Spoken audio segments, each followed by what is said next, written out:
नमस्कार दोस्तों। तो आज की वीडियो में हम करेंगे क्वेश्चन नंबर 2 एक्सरसाइज 12.3 से। क्वेश्चन नंबर फर्स्ट में कह रहा है हमसे कि divide the given polynomial by the given monomial. यानी कि जो हमें यहाँ पे पॉलिनोमियल दे रखा है ना, उसको हमें गिवन जो मोनोमियल है उससे हमें डिवाइड करना है। तो यहाँ पे पहला क्वेश्चन है, यहाँ पे 5x² minus 6x divide by 3x। अब इस क्वेश्चन को करने के लिए ना डिवाइड, उससे पहले आपको ना ये जो ब्रैकेट के अंदर मोनोमियल दे रखा होगा, सॉरी पॉलिनोमियल जो दे रखा होगा, उसको आपको उसमें से जो कॉमन निकल रहा होगा उसको आपको कॉमन निकालना पड़ेगा, फिर आपको डिवीजन करना पड़ेगा। जैसे पहले यहाँ पे 5x² माइनस 6x। अब इन दोनों में मुझे x कॉमन दिख रहा है, तो मैं यहाँ पे x कॉमन, x एक बाहर ले लूंगा, कॉमन ले लूंगा, ब्रैकेट लगाऊंगा। अब क्या बचेगा? 5 और x बचेगा। क्यों? क्योंकि 2x से 2 में से एक बाहर लिया तो एक तो बचेगा ही ना। माइनस में यहाँ पे 6 बचेगा। अब डिवाइड में आया यहाँ पे 3 और x, 3x आया। अब हम यहाँ पे डिवाइड करेंगे, तो यहाँ पे x लिखेंगे और 5x माइनस 6 लिखेंगे, अपॉन में लिखेंगे यहाँ पे 3x। अब देखो यहाँ पे 3 इंटू एक्स है, यहाँ पे भी x मल्टीप्लाई में है, तो यहाँ से x से x कट जाएगा। क्या बचा? अब 5x माइनस 6 और 3। ठीक है, 5x माइनस 6 और अपॉन में 3 बचा, तो यहाँ पे ऊपर क्या बच जाएगा हमारे पास? 1 बच जाएगा, नीचे 3 आ गया, और 5x माइनस में 6, ये हो जाएगा हमारे पास यहाँ पे आंसर। ये होती है अच्छे से फॉर्म दिखाने के आंसर। ठीक है, ये हो जाएगा आंसर। नेक्स्ट पार्ट करेंगे। इसमें से कुछ कॉमन निकल रहा है क्या? y कॉमन निकल रहा है, और यहाँ पे मुझे देख रहा है, देखो y 8 बार है, 8 बार y है, 6 बार y है और 4 बार y है। अगर यहाँ से नंबर भी कॉमन निकलता कुछ तो वो भी निकालते, लेकिन यहाँ पे नंबर नहीं निकल रहा, इसलिए हम वेरिएबल पे ध्यान दे रहे हैं। अगर देखो 8 यहाँ पे y है, 6 y है और 4 y है, यानी कि 4 y है, तो 4 y तो इन सब में भी आ रहे होंगे ना। ठीक है, यानी कि अगर किसी के पास 10 रुपए है तो उसके पास 5 रुपए भी होंगे। यही चीज हो रही है यहाँ पे। जैसे यहाँ पे 4 बार वाई है, तो यहाँ पे भी 4 बार वाई थे, उसके बाद 2 बार मिले, तब यहाँ पे 6 वाई हुए। यहाँ पे भी जब 4 वाई हैं इसके पास, 4 वाई के साथ और 4 वाई जुड़े हैं, तब 8 वाई हुए हैं यहाँ पे। तो कहने का मतलब समझ रहे हो, हम यहाँ पे y4 को बाहर लेंगे, y4 को बाहर लिया। अब अंदर से क्या बचेगा? 3y, और y 4 बार बाहर आया है, यानी कि यहाँ से भी 4 बार बचेंगे। माइनस में 4y6, अब 6 में से 4 गए तो 2 बचेंगे, यानी कि 4y2, प्लस में 5y4। अब y4 तो पूरा ही बाहर आ गया, यानी कि y4 यहाँ से खत्म। अब बचे यहाँ पे y5, सॉरी। अब इसको डिवाइड करेंगे हम y4 से। इसको किससे डिवाइड करेंगे हम? यहाँ पे y4 से। y4 यहाँ पे है नीचे डिनोमिनेटर में, ये इससे ये कट जाएगा, आराम से कट गया। क्या बचेगा मेरे पास यहाँ पे आंसर? ऊपर वाला है 3y4 माइनस में 4y² प्लस में 5। ये जो आया ना, ये मेरे पास, ये है अब मेरे पास इसका आंसर। ठीक है, अब ऐसे ही मैं यहाँ पे थर्ड पार्ट करूंगा। थर्ड पार्ट देखो, ये भी बहुत इजी है। बस यहाँ पे आपको एक ही चीज करनी है, एक ही चीज के ऊपर मेहनत करनी है, वो है कॉमन निकालना। कॉमन अगर आप अच्छे से निकालिए, उसके बाद आपका काम ऑटोमेटिक होगा। 8 यहाँ पे ऑलरेडी यहाँ पे कॉमन लिया हुआ था, यहाँ पे शायद 8 था इन सबके पास।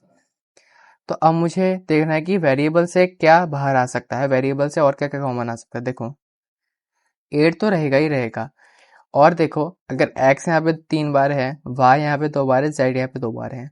ठीक है, x 2 बार है, y 3 बार है, z 2 बार है।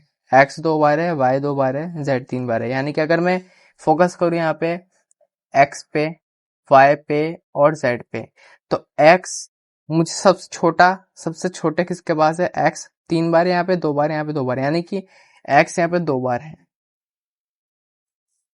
y भी यहाँ पे 2 बार है, क्योंकि जब 3 बार है तो इसके पास दो दो होंगे ही।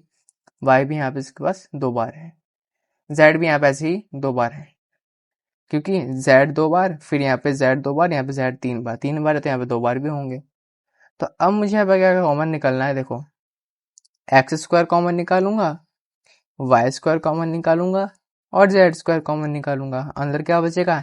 x 3, 3 में से 2 गए तो 1 x बचा, y 2 तो बाहर ही आ गया, z 2 भी बाहर आ गया, कोई नहीं बचा भी इसमें से। प्लस का साइन लगाएंगे। अब ऐसे यहाँ पे y 3 में से 2 गए तो 1 बचा, प्लस में यहाँ से देखेंगे तो यहाँ पे z बचेगा 1। ठीक है, डिवाइड किससे करना है मुझे? यहाँ पे 4x² y² z², x² y² z², x² y² z², तीनों सेम है तो तीनों से तीनों कट जाएंगे।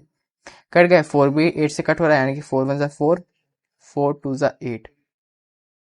अब इसको अगर मैं यहाँ पे आंसर में लिखूंगा तो ये लिखूंगा, क्या बचा मेरे पास यहाँ पे, 2 बचा, और x plus y plus z, ये हो जाएगा मेरे पास यहाँ पे आंसर। फोर्थ वाला पॉइंट करते हैं, देखते क्या कॉमन आता है, x कॉमन आ रहा है, तो एक x छोटा, सबसे छोटा क्या है, एक x है, तो एक x बाहर लिया। अब कॉमन अंदर अंदर क्या बचेगा, देखो 3 में से एक x गया तो 2x, यानी कि x स्क्वायर, प्लस में 2, और x 2 में से एक गया तो 2 माइनस 1 1, यानी कि एक x, प्लस में 3 आएगा सिर्फ, और क्योंकि x तो बाहर ले लिया हमने एक, डिवाइड करना है मुझे यहाँ पे 2x से, x से x कट जाएगा, यहाँ पे क्या है 1 था इसका कोफिशिएंट, तो 1/2, और क्या होगा, एक्स स्क्वायर प्लस में 2x प्लस में 3, ये जो है ये मेरे पास यहाँ पे आंसर है फाइनल, ये जो है मेरे पास यहाँ पे आंसर है फाइनल। ठीक है, ऐसे ही इसका एक और पॉइंट, एक और पार्ट है जो कि है फिफ्थ पार्ट। फिफ्थ पार्ट में देखिए अपन को क्या करना है, इसमें से क्या कॉमन निकल रहा है, p 3 बार, p 6 बार, 6 बार है तो 3 बार भी होगा, q 6 बार, q 3 बार, 6 बार है तो यहाँ पे भी q 3 बार होगा, यानी कि p क्यूब और q क्यूब बाहर आ रहा है। अब p 3 में से p 3 तो आ गया, यहाँ पे q 3 बचेगा, क्या बचेगा, q 3, क्योंकि 6 में से 3 गया तो 3, और माइनस के साइड में p 6 बार, यहाँ पे 3 बार बाहर आया है, यहाँ पे p भी 3 बार बचेगा। डिवाइड करना है मुझे यहाँ पे p क्यूब q क्यूब से, इससे ये पूरा कट जाएगा, क्या बचेगा मेरे पास यहाँ पे, q क्यूब माइनस में p क्यूब। ठीक है, ये जो आया है मेरे पास यहाँ पे इसका आइडेंटिटी लग जाएगा, सॉरी ये हो जाएगा मेरे पास यहाँ पे आंसर। ठीक है, 9th क्लास में जब आप पढ़ोगे तो वहाँ पे एक और आइडेंटिटी आएगी, ए क्यूब माइनस बी क्यूब की, वैसे यहाँ पे आइडेंटिटी लग सकती थी, लेकिन यहाँ पे आपके 8th क्लास में वो आइडेंटिटी है नहीं, इसलिए इसको यहाँ तक ही रखा है। ठीक है, तो यही हो गया आपके पास यहाँ पे इसका आंसर, और ये क्वेश्चन ये भी खत्म होता है। नेक्स्ट वीडियो में हम करेंगे क्वेश्चन नंबर 3, तो मिलते हैं आपके साथ क्वेश्चन नंबर 3 के साथ, तब तक के लिए गुड बाय, थैंक यू।